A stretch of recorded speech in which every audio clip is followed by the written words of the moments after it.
कोई तो एहसास कर ले कि वो कहते हैं ना कि वफा के खूगर वफा करेंगे ये तय हुआ था, वतन की खातिर जिएंगे मरेंगे ये तय हुआ था, बवक्ते हिजरत जो कदम उठेंगे सुए मंजिल तो बीच रास्ते में ना दम लेंगे ये तय हुआ था। और मेरे भाई यहां पर नहीं बैठे हुए थे, नहीं बैठे हुए, वरना बोलती कि तमाम देरीना निस्बतों से गुरेज करके नए वतन को वतन कहेंगे ये तय हुआ था। चूरन नहीं बेचना था महाजर का।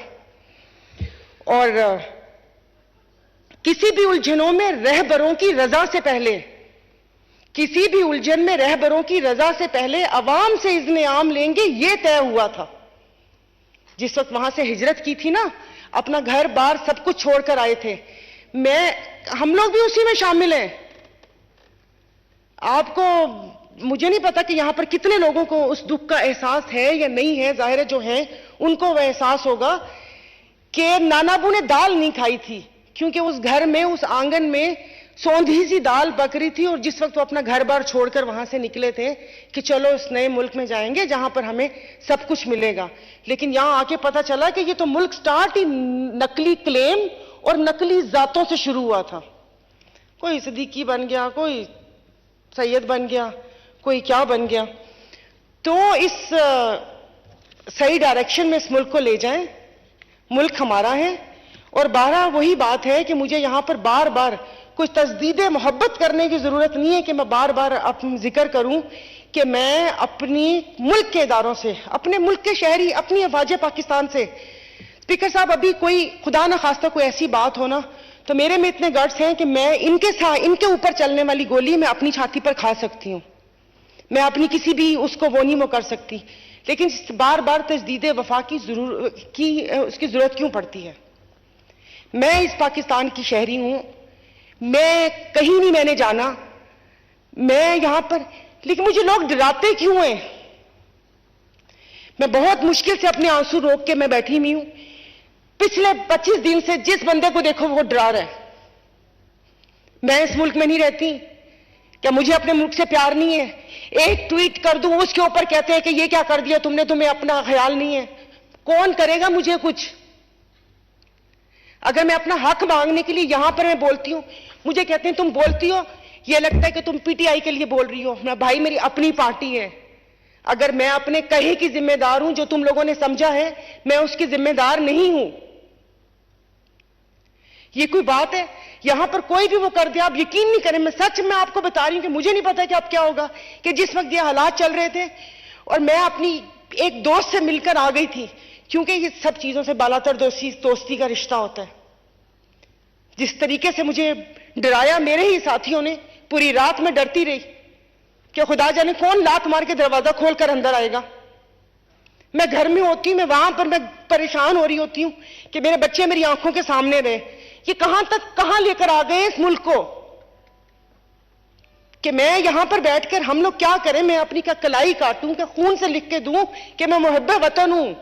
मैं अपने किसी भी फौजी या किसी भी सिपाही के ऊपर मैं अपनी जान निसार कर सकती हूं, लेकिन बोलने का हक यहां पर बैठे हुए हर चीज उनसे क्यों जोड़ देते हैं कि अगर कोई हक की बात करो तो वहां पर वो कर दें। मेरा ताल्लुक बॉर्डर के इलाके से, वहां पर एफएफसी है खाद की। सर, ये तो एक बेसिक जरूरत है ना कि अगर कोई फैक्ट्री लगी है तो आपने वहां पर कोई फिल्टर प्लांट लगाना है कि पानी अंदर ना जाए, वो पानी जहरीला ना हो। मेरे घर के 6 लोग कैंसर से इंतकाल हुए, 7वां अभी पेशावर में एड़ियां रगड़ रहे हैं। मुझे नहीं पता क्या होगा, लेकिन जिस वक्त मैं यहां पर आई थी मैंने कहा अच्छा मैं ये इशू उठाऊंगी। किसी ने कहा चुप, इसके बारे में नहीं बोलना। फिर इसके बारे में क्यों ना बोलूं? ये तो एक मैं क्या कह रही हूं?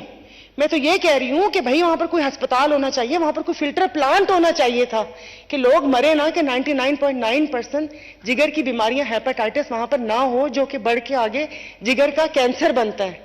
मैं क्यों नहीं बोल सकती? आप मुझे बताएं। पाकिस्तान की शहरी हूं ना, आइन मुझे हक देता है बात करने का। मैं किसी पे कीचड़ तो नहीं उछाल रही, मैं किसी पे उंगली तो नहीं उठा रही, मैं क्यों नहीं बोल सकती? अब यकीन नहीं करें, अभी भी वहां पर बैठी, मतलब मुझे समझ नहीं आ रहा था, बार बार पानी पी रही थी कि मेरा कोई ब्लड प्रेशर या वो काबू में रहे, कि यहां पर आके बैठ के मैं यहां खड़ी होकर मैं चीखना ना शुरू कर दूं। मेरा मुल्क है, मुझे अपने मुल्क से प्यार है, मुझे अपने मुल्क के हर बाशिंदे, हर अवाम, जो एक बेचारा जो बच्चों के लिए मजदूरी कर रहे हैं ना, ये आटे की बोरी कंधे पे उठा के, ये जो जूड़िया बाजार में चले जाए, जो बूढ़े बूढ़े वजन उठाते हैं, मुझे उससे भी प्यार है। लेकिन आप मुझे बताएं, मुझे क्या करना पड़ेगा? मुझे बताएं मैं क्या करूं कि मुझे यहां पर ये मुझे डराए ना। 25 दिन से डराया हुआ इन लोगों ने, हर किसी को डराया हुआ है। फोन पे बात करती, किसी से रखो फोन, फोन पे बात नहीं करो। अरे फोन पे बात ना करूं तो क्या करूं मैं? क्या किसी से बात नहीं कर सकती? तो मैं यहां पर कहना चाहती हूं कि भाई मुहब्बा वतन है। मेरी पार्टी को तो इन सब लोगों ने बोला ना कि तुम लोग तो उनकी गोद में बैठे हुए हो, तुम लोग तो प्रो फेडरेशन हो। हमने तो कुछ नहीं बोला, तो कम से कम खुदा के वास्ते ना डराए मुझे। मैं अकेली, मेरे बच्चे हैं, मत डराए मुझे। अगर मैं बैठकर ऐसी कोई ट्वीट कर देती हूं या कोई बात मैं कर देती हूं तो उसका मतलब इस्लाह होता है। ये नहीं मैंने बोला कि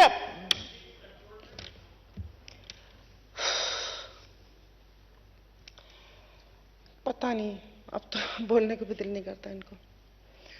तो स्पीकर साहब, जहां मुल्क की हालत है, चलें ठीक है, रोटी, बिजली, गैस, सबकी परेशानी सह लेंगे, कोई बात नहीं। नहीं एसी चलाएगा ना कोई, 2 कमरों में चलते था, 1 कमरों में सब बच्चे, सब लोग सोएंगे, एक वक्त की 1 रोटी खा लेंगे। बाहर से जो कभी कुछ कर लेते थे नहीं करेंगे, वो कोई घूमना फिरना होगा तो एक गाड़ी में ऊपर नीचे होके बैठ जाएंगे। लेकिन डराए मत प्लीज, ये खौफ की फिजा कायम ना करें। उसको ये करना, पीटीआई की बात आप करें तो पीटीआई को भी देखें। यहां पर बैठे लोग कहते हैं कि वो लाए गए हैं, तो ले आओ ना उनको जो लेकर आए हैं, क्यों छोड़ा हुआ है उनको? No cross talk please, no cross talk please. आप मीरपुर खास के हालात सही करें, वो सामने देखें, स्पीकर साहब नजर आ रहे हैं, तो उससे क्या कहते हैं, तो सर फिर कटहरे में लेकर आ जाए ना। अभी एक इस्तेहकाम पाकिस्तान पार्टी बन गई, जिनके बारे में अब कह रहे हैं कि हम मिलकर पाकिस्तान को इस्तेहकाम और दवाम बख्शेंगे। मैंने तो यही सुना था कि इन्होंने कहा था वो एटीएम है, मैंने तो यही सुना था कि ओन चौधरी ड्रग डीलर है, मैंने तो यही सुना था फवाद चौधरी लोटा है, अलीम खान बिल्डर माफिया है, जमीनें वो करते हैं। तो ये सब कैसे इस्तेहकाम बख्शेंगे? मुझे भी तो बताएं ना, मुझे भी तो बताएं ना कैसे इस्तेहकाम बख्शेंगे। कि वो अभी पता चला किसी पीसीबी के चेयरमैन पे हो रहा था, उनकी फैक्ट्री सील कर दी। मुझे उस दिन पता चला कि उनकी शुगर मिल है। सारा सेनेट तो बिल्डर से भरा हुआ है, टोबैको माफिया भी उधर है। आज यहाँ बात कर रहे थे टोबैको की, तो मैंने कहा शायद पता नहीं लड़ाई हो गई है उनसे। बिल्डर्स, कॉन्ट्रैक्टर सब मौजूद है वहां पर, तो फिर कल को यहां पर भी आ जाएंगे। जो करना है कर लें, क्योंकि जो भी अगर आप सही करेंगे या गलत करेंगे उसका हिसाब आप लोग खुद आप देंगे। कोई, क्योंकि वो एक जजमेंट डे भी आएगा ना, और वहां पर तो कोई खुफिया वो चीज भी नहीं वो हो सकती, ना कोई सिफारिश कर सकता है, ना रिश्वत चलती है वहां पर। वो आप जाने और आपका काम जाने। लेकिन यहां पर जिस वक्त जो जिंदा है ना, उनको थोड़ा सा जिंदा रहने देते। माँ बाप, जो बूढ़े माँ बाप है ना, वो बच्चों को अपनी बीमारी बताते हुए शर्मिंदा होते हैं कि वो वहां पर शर्मिंदा होते हैं, वो उनको नहीं वो कर सकते कि अपनी बीमारी का बताएं कि वो बच्चा दवाई कहां से लेगा।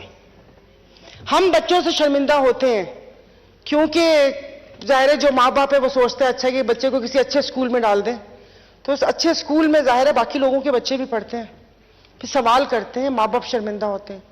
तो थोड़ा सा जीने का हक दे दें। कुछ भी नहीं मांगते, सिर्फ 3 वक्त की रोटी और ये जो बेसिक जरूरियात हैं वो हैं। हमने तो नहीं कहा कि हुकूमती खर्चों पर आप मुझे भेजें कि और गरीब के 100 खानदानों के पैसों जितना यहां पर दौरे करें, हमने तो नहीं कहा। मैंने तो नहीं वो ये कहते हैं कि हमें आने जाने के लिए टिकट्स दे दें, ना वो पर्क्स मांगते हैं। इस सेनेट में मुझे अभी पता चला कि ये सेनेट में तनख्वाहों के इजाफे की बात हुई है। उनमें से किसी बैठे हुए को जरूरत है कि जो 10 से पता नहीं 30 रुपए किलोमीटर कर दिया और ये कर दिया? किसी को जरूरत है? एक हम बात तो करते हैं यहां पर, हम पुरानी मिसालें भी देते हैं, हम रियासत मदीना की भी बात यहां पर करते रहे हैं। हालांकि ये दौर जो चल रहा है यसरब का दौर चल रहा है, तो उसकी भी बात करते हैं। तो वहां पर तो एक हुक्मरान की तनख्वाह और एक गरीब मजदूर की बराबर होनी चाहिए। यहां पर हम लोग बड़ी बातें सुनी है हमारे, मतलब यहां पर काल रसूल अल्लाह सल्लल्लाहु अलैहि वसल्लम कि वो उन्होंने ये फरमाया हजरत अबू बकर उनका कुर्ता खींच लिया। यहां पर किसी का कुर्ता खींच सकती हूं मैं? मुंह ना तोड़ दे मेरा। ये किसी से मैं पूछ लूं सवाल कि मुझे इसका बता दें, वो मुझे जवाब देंगे? ये बजट कहां जाता है कहां नहीं जाता खुदा जाने। लोगों की हाल ये है कि इतना ना दबाएं लोगों को। वो स्प्रिंग को जितना दबाएंगे वो इतना ही उछल कर बाहर आएगा। तो मैं आपसे बार बार अब वही बातें वो हो रही हैं, लेकिन मैंने यही आपको कहा था कि शायद ये मेरी कोई आखिरी स्पीच हो। अगर इलेक्शन आप लोगों ने करवा लिए तो, और अगर निगरान सेटअप लंबा ना चला तो, क्योंकि हालात हमारे मुवाफिक नहीं है। लेकिन एक ऐसी बात है कि वो कहा है किसी ने कि साइकिल पर या सियासत में किसी समत भी निकल जाओ, हवा ना मुवाफिक ही रहती है। तो वो हालात तो कभी भी मुवाफिक नहीं रहेंगे। तो मैं बार बार आपसे यही गुजारिश कर रही हूं कि खुदा के लिए आपसी झगड़े छोड़ दें, कोई एक चीज का रिलीफ दे दें कि जो पता चले कि हाँ ये इस अवाम को, या अवाम भी सोचे या ऐसे वो करके। बिकॉज अब मैं आपको मैं ऐसे में बता रही हूँ कि शायद मेरी कोई 2-3 स्पीचेस काफी वायरल हो गई, तो अभी लोग थोड़ा सा पहचानना शुरू हो गए। तो मुझे जितना भी 2-3 लोग मिले तो आंखों में आंसू भर के बोला कि आपने हमारे लिए बात की, आपने हमारे लिए बात की।